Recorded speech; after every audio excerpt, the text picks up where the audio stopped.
Curhat Medina Zain. Terbiasa dengan ketidaknyamanan di penjara hingga singgung penyesalan.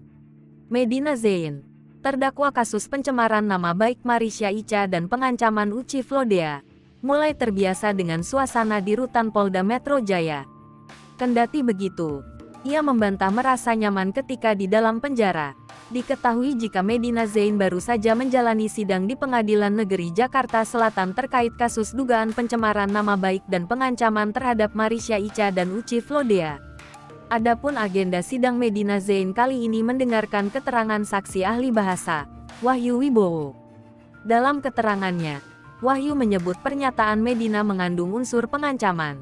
Medina Zain mengungkapkan penyesalan setelah dirinya tersandung kasus hukum, terutama penyesalan yang dirasakan Medina Zain terhadap sang anak. Medina Zain merasa menyesal telah meninggalkan anak-anaknya, lantaran ia tersandung 2 kasus hukum.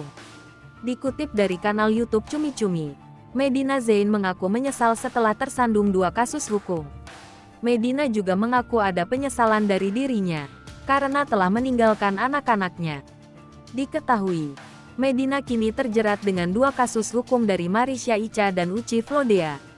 Laporan dari Marisha Icha dugaan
Hai pemirsa Sri Popo TV, jangan lupa komen, like, dan subscribe, serta tonton terus berita-berita terupdate lainnya ya.